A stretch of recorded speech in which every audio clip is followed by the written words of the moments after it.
విచారణల పేరిట అట్లాగే కమిషన్ల పేరిట పోలీసులు ఈ రాష్ట్రంలో ఉండే సర్వ వ్యవస్థల్ని దుర్వినియోగం చేస్తూ క్షేత్రస్థాయిలో గ్రామ స్థాయిలో ఉండే కార్యకర్తల నుంచి మొదలు పెడితే రాష్ట్ర స్థాయిలో ఉండే అగ్రశ్రేణి నాయకత్వం దాకా అందరినీ కూడా గత 2 ఏళ్లుగా వేధింపులకు రేవంత్ రెడ్డి ప్రభుత్వం కాంగ్రెస్ ప్రభుత్వం పాల్పడుతున్న విషయం మీ అందరికీ కూడా విదితమే. ఆ పరంపరలో భాగంగానే ఇవాళ పెద్దలు మాజీ మంత్రివర్యులు శ్రీ హరీష్ రావు గారిని ఈరోజు ఫోన్ ట్యాపింగ్లో ఏదో విచారణ పేరిట వారు నిన్న రాత్రి అక్కడ సిద్దిపేటలో ఉంటే అర్జెంటుగా ఆగమేఘాల మీద మీరు పొద్దున్నే రావాలా అని చెప్పి రాత్రి 9 గంటలకు నోటీస్ ఇచ్చి పొద్దున 11 గంటలకి హరీష్ రావు గారిని రమ్మని ఆదేశిస్తే ఈ దేశంలో ఉండే చట్టాలు న్యాయ వ్యవస్థ రాజ్యాంగం వీటి మీద గౌరవం ఉన్న ఒక పౌరుడిగా ఒక నిబద్ధత కలిగిన నాయకుడిగా రాత్రికి రాత్రి వాళ్ళ పొద్దున నిజానికి ఆయన కార్యక్రమాలు ఉన్నాయి సిద్దిపేటలో అవన్నీ రద్దు చేసుకొని ఈరోజు రాత్రికి రాత్రి హుటాహుటిన బయలుదేరి వచ్చి దాదాపు రాత్రి 12 గంటలకు హైదరాబాద్ చేరుకొని వాళ్ళ పొద్దున ఉదయమే మళ్ళీ తిరిగి విచారణకు హాజరైనారు. కానీ ఈ విచారణ చూస్తూ ఉంటే ఈ గవర్నమెంటు ముఖ్యంగా కాంగ్రెస్ పార్టీ యొక్క వైఖరి చూస్తుంటే గతంలో చెప్తారు తాను చెడ్డ కోతి వనమంతా జరిపిందంట.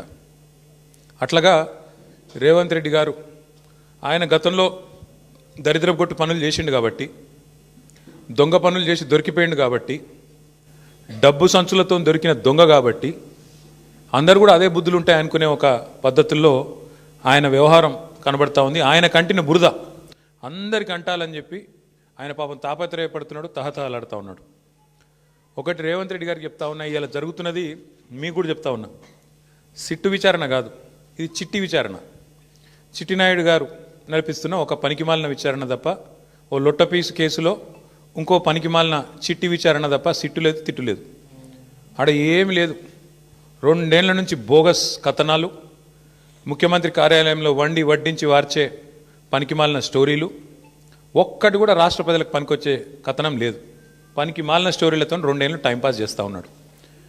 నేను అడుగుతా ఉన్నా ఆయనని రేవంత్ రెడ్డిని, 1 కాదు 2 కాదు, ఇంకో 1000 వేసుకో, నీ సిట్టులు చిట్టీలు ఇంకో 1000 వేసుకో, ఏం ఫరక్ పడదు. మేము మాత్రం నీ కొద్దిగా ఉంటే కొన్ని రోజులు శునకానందం ఉంటుంది, కానీ మేము మాత్రం నేను వదిలిపెట్టం.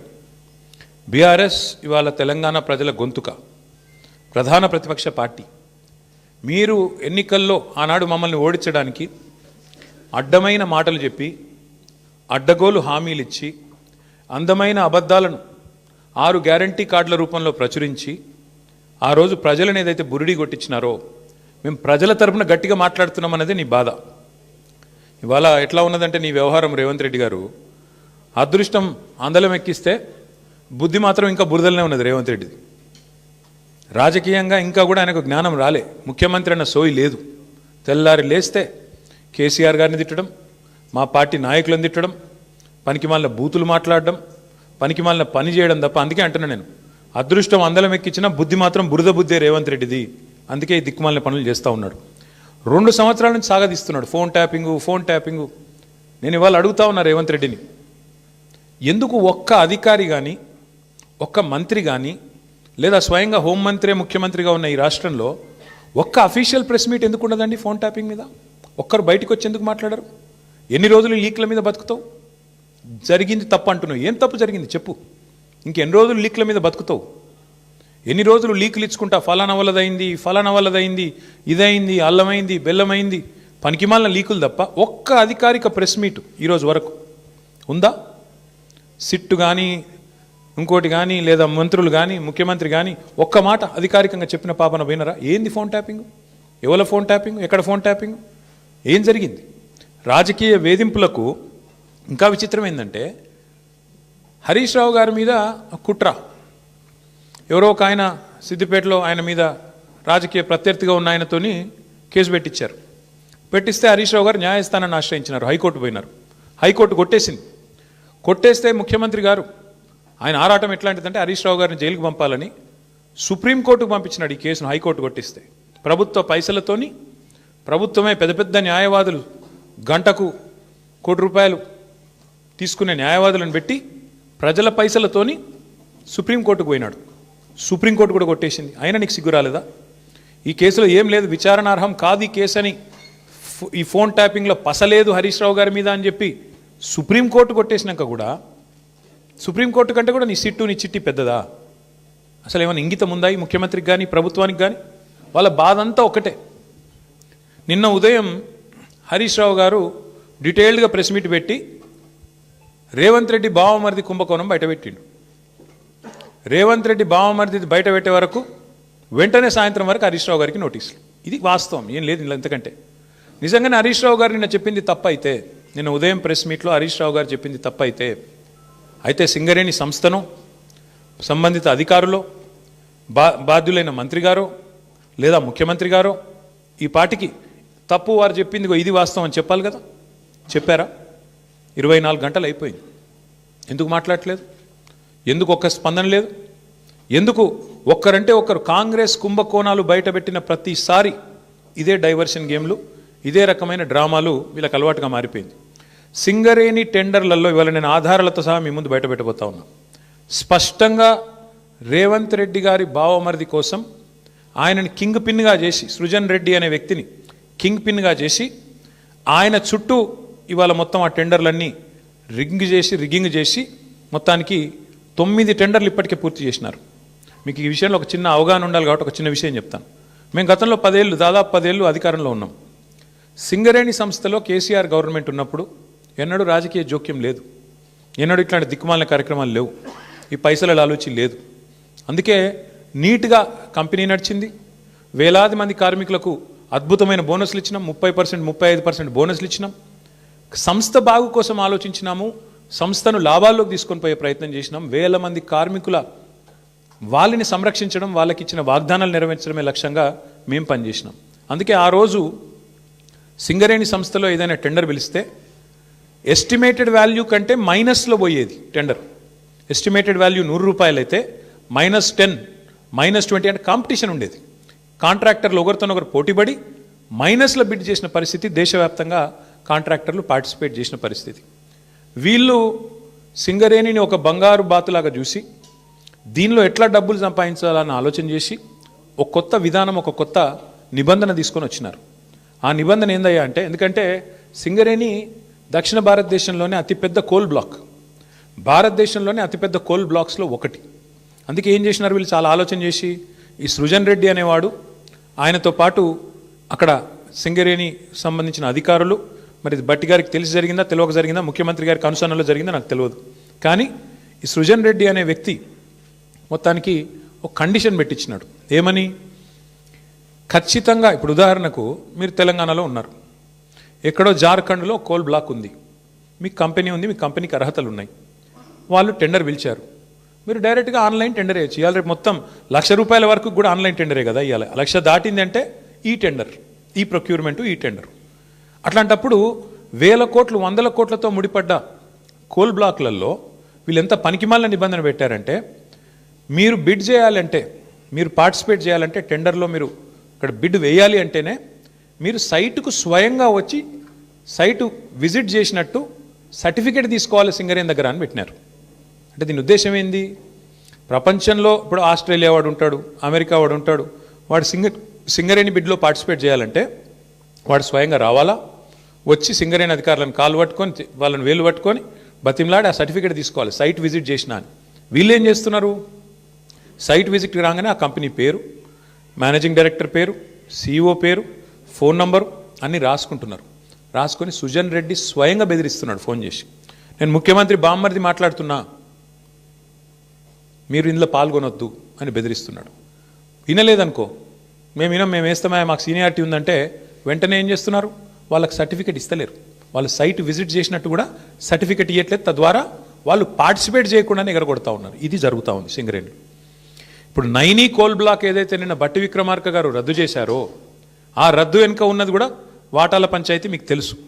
అట్లాగే ఈరోజు సింగరేణిలో జరుగుతున్నది కూడా అచ్చంగా ఇదే ఆధారంగా, ఇదే పద్ధతుల్లో ఏం జరిగింది అంటే, ఇప్పుడు నేను చదివి వినిపిస్తాను, మీరు వినండి. ఇది కొత్తగా ప్రారంభమైంది కాదు.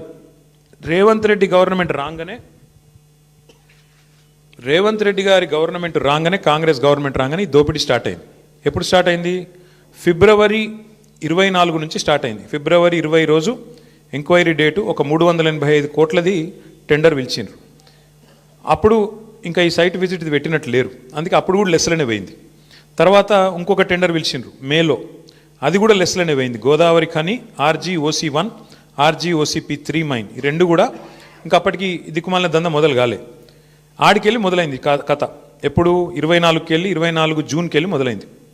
ఫస్ట్ టెండర్ ఎప్పుడు స్టార్ట్ అయిందంటే విక్రమ్ రెడ్డి అన్నట్టు ఆయన కాంట్రాక్టరు, తర్వాత సృజన్ రెడ్డి, దీక్షిత్ రావు, జి వెంకటేశ్వర్ రెడ్డి, తర్వాత CH సుశాంత్, సుధీర్ హీరాలాల్ ధోలు, వీళ్ళందరూ కలిసి రింగ్ అయ్యి మొత్తానికి ఇప్పటికీ 7 టెండర్లు అన్నీ కూడా ఎక్సెస్ బేసిస్లో ఇదే సైట్ విజిట్ సర్టిఫికేషన్ అనే అడ్డమైన నిబంధన పట్టుకొని, అంటే కాంట్రాక్టర్ సైట్కు రావాలి, వస్తేనే సింగరేణి సర్టిఫికేట్ ఇస్తుంది. తప్పన కాంట్రాక్టర్ నేను బిడ్ వేస్తా అంటే సర్టిఫికేట్ ఇయ్యేది. సృజన్ రెడ్డి ఫోన్కు ఆయన బెదిరింపులకు లొంగకపోతే వినకుండా ఎక్సెస్ ఇప్పటికీ గతంలో -10, -22లో పోయిన టెండర్లు ఇవాళ డైరెక్ట్గా సృజన్ రెడ్డి కంపెనీకి 207 కోట్ల కాంట్రాక్టు +12%కి వచ్చింది. శోధా కన్స్ట్రక్షన్స్ అనే కంపెనీ సృజన్ రెడ్డిది, అలా భార్య పేరు ఉంటుంది అందులో. ఇది వాస్తవమా కాదా దయచేసి మీరు తెలుసుకోండి, కాపీ కూడా మీ అందరికి ఇస్తాను, మీరు కూడా తెలుసుకోవచ్చు. అట్లాగే వీళ్ళందరూ ఇప్పుడు GVR, CH సుశాంత్, దీక్షిత్, ఇదంతా ఒక రింగు ముఠా. ఇది ఈ ముఠాకి నాయకుడు సృజన్ రెడ్డి, రేవంత్ రెడ్డి బావమర్ది, వీళ్ళందరూ కలిసి వేసిన రింగు టెండర్లు. ఇది నిన్న హరీష్ రావు గారు బయట పెట్టిండు. ఏమన్నాడు హరీష్ రావు గారు నిన్న? 9 ఒక్కటే రద్దు చేస్తే సరిపోదు బట్టి గారు, మరి నీకు తెలియకుండా జరుగుతున్నాయి ఇవన్నీ, ఇవి కూడా రద్దు చేస్తావా లేదా అన్నాడు. దాంతోనే ఏంది, ప్రభుత్వం లిక్కిపడ్డది. ఓహో మా దొంగతనం బయటపడుతుంది కాబట్టి ఏం చేయాలి? హరీష్ రావుకు నోటీసు, నిన్న సాయంత్రం నోటీసు, పొద్దున ఎంక్వైరీ. ఇది మొదటిసారి కాదు, 1000 కోట్లకు పైగా సివిల్ సప్లై స్కామ్ జరిగిందని బయట పెట్టంగానే అప్పుడు ఇట్లనే డైవర్షన్. మూసీ 1.5 కోట్ల కుంభకోణం బయట పెట్టంగానే అప్పుడు ఇట్లే డైవర్షన్. కొడంగల్లో అల్లుడు గారి ఆమ్యామ్య లగచర్ల భూములు కొట్టేస్తున్నాడు అల్లుడు గారి కోసం, ఆయన మ్యాక్స్ బిఎన్ అనే ఫార్మా కంపెనీ కోసం అనగానే అప్పుడు ఇట్లనే మా నరేందర్ రెడ్డిని తీసుకుపోయి 37 రోజులు జైల్లో పెట్టిండ్రు, ఆయనతో పాటు రైతులను జైల్లో పెట్టిండ్రు. తర్వాత విద్యుత్ కుంభకోణం, కాళేశ్వరం కమిషను, ఫోన్ ట్యాపింగు, గొర్రెల సాము, ఫార్ములా ఈ, మన్ను మశానం అని ఫోన్ ట్యాప్, మొత్తానికి 2 ఇయర్స్ టైంపాస్ వ్యవహారం తప్ప ఒక్కటంటే ఒక్కటి ఈరోజు వరకు రుజువు చేసింది లేదు, పీకింది లేదు. అయినా ఇంకోటి వీళ్ళు మర్చిపోతున్నారు, హరీష్ రావు గారు అంటే ఎవరు? హరీష్ రావు గారు మీ మొత్తం క్యాబినెట్నే, అసెంబ్లీలోనే ఫుట్బాల్ ఆడుకున్నాడు కదా. మీకు సబ్జెక్ట్ రాదు, మీకు తెలియదు, పీకది. ఆయనతోనే అసెంబ్లీలోనే అందరి ముంగటనే తిట్లు పడ్డారు మీరు, 8 మంది మంత్రులు దెబ్బలు పడ్డారు మీరు. అట్లాంటి ఆయన ఇయ్యాలన్నట ఓ 5-6 పోలీసు అధికారుల మీద కూర్చోబెడితే ఏం ఫరక పడుతుంది? మీ మంత్రులనే ఫుట్బాల్ ఆడిండు, ఈ పోలీసు అధికారులు ఎంత అంటే నాకు అర్థం కాదు. చేయని తప్పుకు ఏదో పనికి మళ్ళీ కేసు పెట్టి ఇబ్బంది పెడతాం అనుకుంటే భయపడతామా? ఎవరు భయపడతారు? ఎందుకు భయపడతాము? అయినా సాక్షాత్తు సుప్రీంకోర్టు చెప్పింది కదా, ఫోన్ ట్యాపింగ్ కేసులో పసలేదు, ఏదో పనికి మాలిన కేసుని కొట్టేస్తే సిగ్గులేదా రేవంత్ రెడ్డి? బుద్ధి జ్ఞానం ఉందా అసలు నీకు? ఇట్లా చేయొచ్చునా? ప్రభుత్వం నడపవయ్యా అంటే నీకు ఏమి చెప్పొచ్చినావు అధికారంలోకి? నువ్వు 6 గ్యారంటీలు అంటివి, తులం బంగారం ఇస్తా అంటివి, 4000 పెన్షన్లు ఇస్తా అంటివి, మహిళలకు 2,500 అంటివి, 26 నెలలు అయిపోయాయి. అది చెప్పే ముఖం లేదు, అది చెప్పే తెలివి లేదు. అందుకే కవర్ ఏం చేయాలి? ఇట్లనే మీడియాను మేనేజ్ చేసుకోవాలి, మీడియా వాళ్ళ ఇళ్ళకు న్యూ ఇయర్స్కు కాలు మొక్కాలి, వాళ్ళను ప్రసన్నం చేసుకోవాలి, అడ్డమైన రాతలు వాళ్ళతో రాయించుకోవాలి. ఇది నీ చిల్లర బుద్ధి, ఇది నీ లేకి బుద్ధి, ఇది రేవంత్ రెడ్డి యొక్క చిల్లర వ్యవహారం. వీళ్ళకు రాజ్యాంగం మీదనే కాదు, స్పీకర్ గారిని చూసినాం మనం, రాజ్యాంగం మీదనే కాదు, వీళ్ళకు సుప్రీంకోర్టు మీద కూడా గౌరవం లేదు సన్నాసులకు.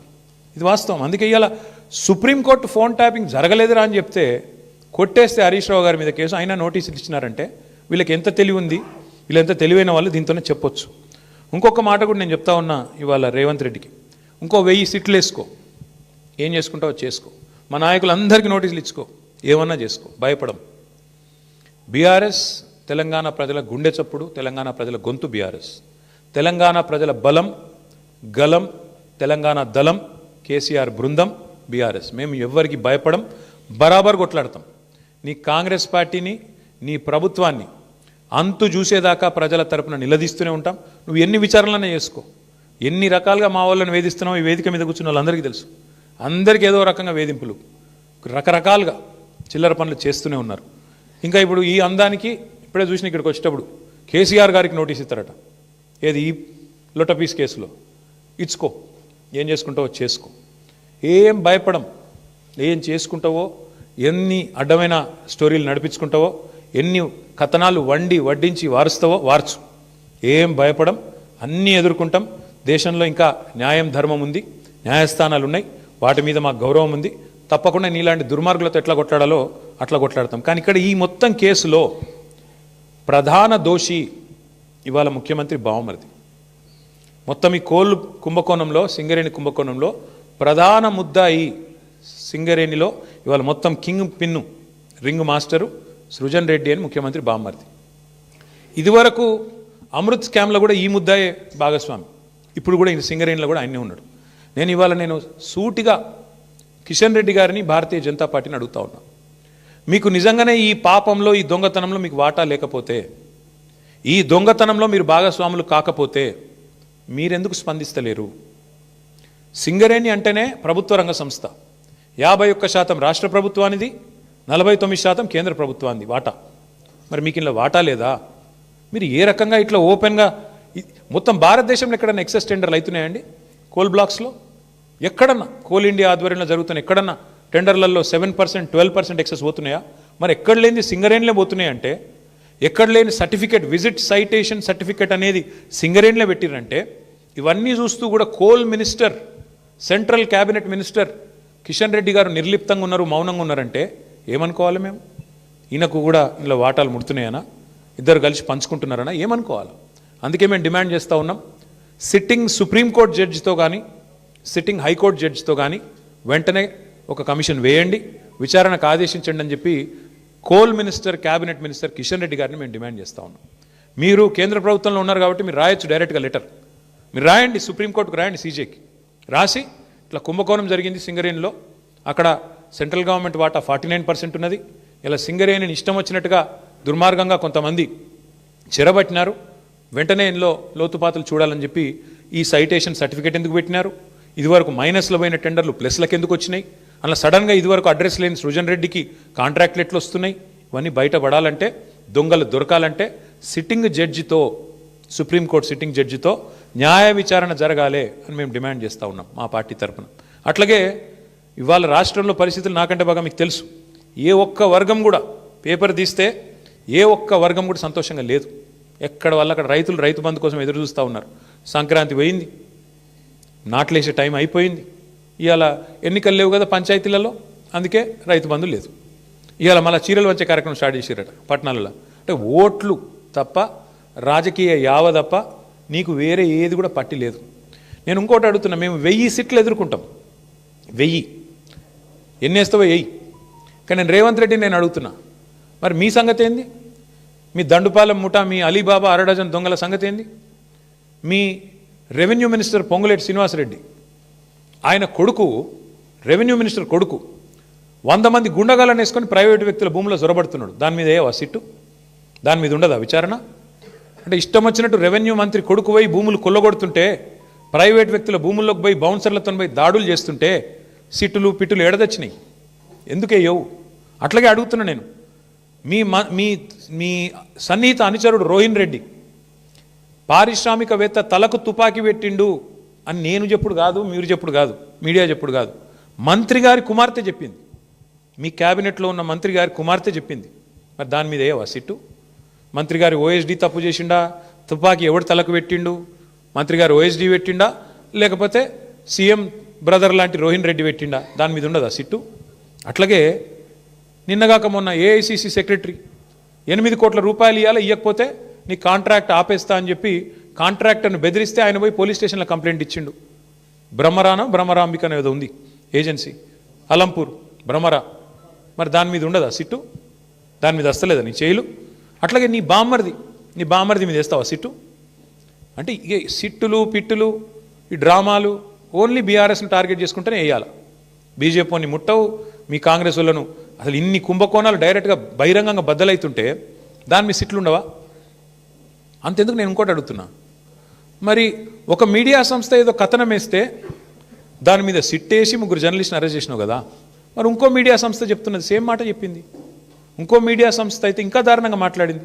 బట్టి విక్రమార్కనే ఇలా పాత్ర పోషించిండు, ఆయననే మొత్తం టెండర్లు రిగ్ చేసిండు నైనిలా అని ఓపెన్గా ఒక మీడియా సంస్థ రాసింది.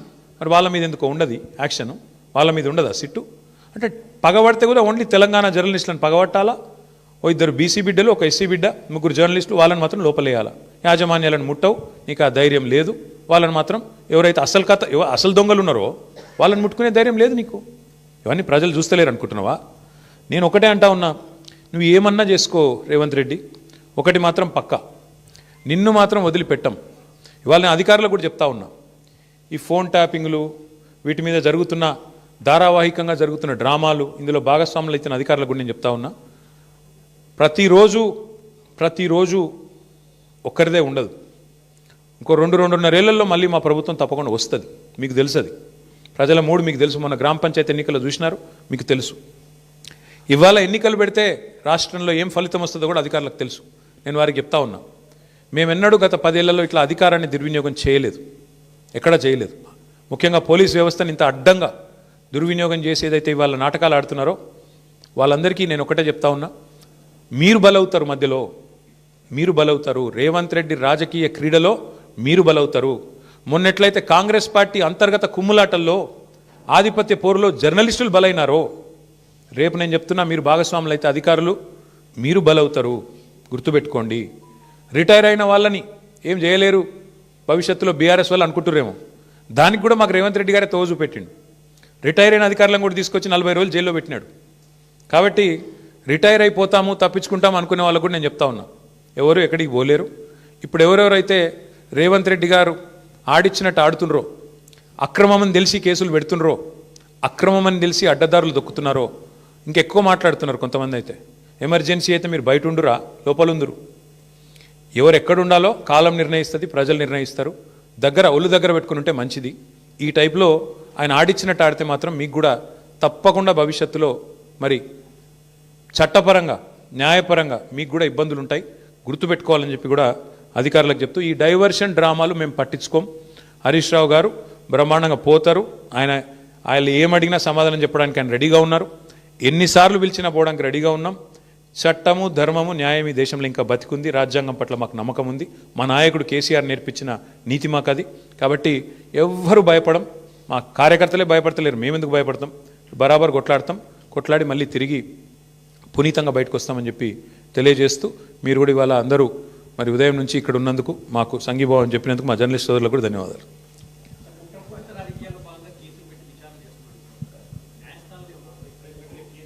ఇప్పుడు న్యాయస్థానాల్లో ఆల్రెడీ కాళేశ్వరం విషయంలో ఆశ్రయించాము. కాళేశ్వరంలో ఆల్రెడీ విచారణ జరుగుతోంది. ఫోన్ ట్యాపింగ్లో కూడా already the matter is sub జుడిస్. వాస్తవానికి సుప్రీంకోర్టులో వ్యవహారం నడుస్తూనే ఉంది. ఆల్రెడీ హరీష్ రావు గారికి సుప్రీంకోర్టు కొట్టేసింది, క్లీన్ చిట్ ఇచ్చింది. అయినా ఎందుకు పిలిచారో మీరు వాళ్ళని అడగాల. విచిత్రం ఏంటంటే బ్రదర్, మేమేమో ఈ 2 ఏళ్లలో 200 ప్రెస్ మీట్లు పెట్టింటాం ముఖ్య నాయకులందరం కలిసి. ఒక్క ప్రెస్ మీట్ ఫోన్ ట్యాపింగ్ మీద ఒక్కడు కాంగ్రెస్ వాడు పెట్టినాడే? ఒక్కడు ఎవడన్నా బాధ్యత గల్లోడు? ఎవరన్నా ఒక్కరు చెప్పాలి కదా అసలు ఏంటి కేసు, ఎవరి మీద ఆరోపణ, ఏంటి ప్రూఫ్? ఒక్కరు పోనీ పోలీసు వాళ్ళన్నా చెప్పన్నా? ఏది లేదు, అంతా లీక్ల మీదకి వెళ్ళి నడిపిస్తున్నారు. మీరు కూడా అవే రాస్తున్నారు. ఆయన లీక్ ఇచ్చుడు, మీరు అదేదో పెద్ద అదే గాస్పెల్, అదేదో భగవద్గీత అన్నట్టు మీరు రాసుడు, దాన్ని మళ్ళీ పెద్ద తెల్లరి తాటికాయంత అక్షరాలతో రాసుడు. దాని వెనకాల అడ్వర్టైజ్మెంట్లు, మీడియా మేనేజ్మెంట్లు, సంక్రాంతి శుభాకాంక్షలు, న్యూ ఇయర్ గ్రీటింగ్స్ మాకు కనబడుతూనే ఉన్నాయి. ఎజెండా డ్రివెన్ పాలిటిక్స్ నడుస్తోంది. విచారణ పూర్తి కాలేదు కాబట్టి చెప్తున్నా బ్రదర్. అందుకే న్యాయం, ధర్మం ఉందని చెప్తున్నా. బరాబర్ కొట్లాడతాము, బరాబర్ న్యాయస్థానాన్ని ఆశ్రయించి 100% విచారణ పూర్తి కాలేదంటే ఆయన హరీష్ రావు గారికి ఆల్రెడీ క్లీన్ చిట్ ఇచ్చింది కదా సుప్రీంకోర్టు. ఆయన మీద ఫోన్ ట్యాపింగ్ విషయంలో ఆధారాలు లేవని కొట్టేసింది కదా. మర్చిపోయినరా మీరు? వీళ్ళు కోట్లాది రూపాయలు ఖర్చు పెట్టి లాయర్లను పెట్టుకున్నా కొట్టవతల వారేసిండు కదా. హరీష్ రావు గారి మీద ఎందుకున్నది?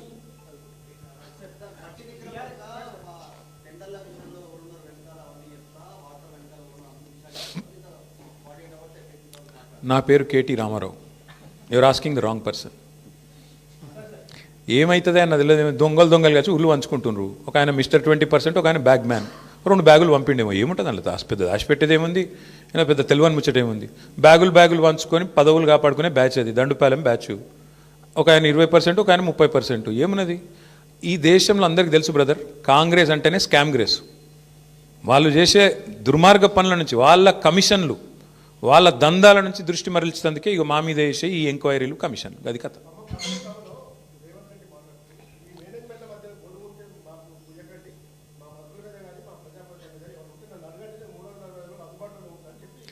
అదే అందుబాటులో ఉండే ఇళ్ళకే పోతుండు కదా, ఇళ్ళకే పోయి దండాలు పెడుతుండు కదా, కాలు మొక్కు వస్తుండు కదా, నా మీద మంచిగా రాయండ్రి, నా దొంగతనం బయట పెట్టకుండ్రి, మీకు కూడా కొంత ఇస్తాను. ఏమంటుండో మరి నాకే మెరక, మీరు అడగాలి మీ మేనేజ్మెంట్లో, నాకు తెలియదు. Thank you. దయచేసి నా ప్రార్థన మీ అందరితో కూడా, ప్లీజ్ మా ఫోకస్ అంతా. ఎస్,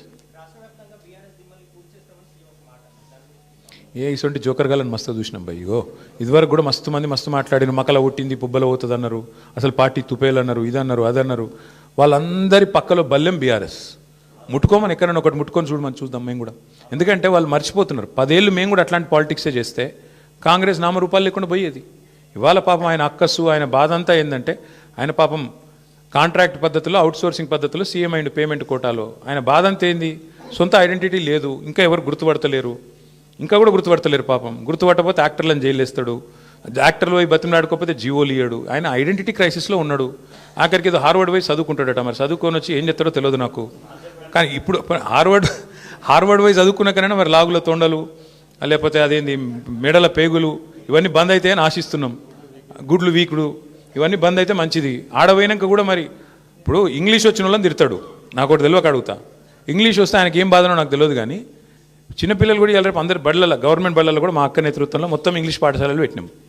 అందరు ఇంగ్లీష్ నేర్చుకుంటారు. మరి ఈయన హార్వర్డ్ పోతాడు, ఈయన మరి అక్కడ వాళ్ళు ఏం చెప్తారు, ఈయన ఏం వింటాడు, ఈయనకి ఏం అర్థమవుతుంది, అర్థమైనాక మళ్ళీ బయటికి ఏం సర్టిఫికేట్ ఇస్తారు, ఏం మాట్లాడతాడు, మళ్ళీ వచ్చి మా భయం మాకుంది. అక్కడ మళ్ళీ ఇంగ్లీష్ అనగానే నన్ను వాళ్ళని తిడతాడేమో, అరే మీరు బాత్రూమ్ కడుక్కుంటారని తిడతాడేమో.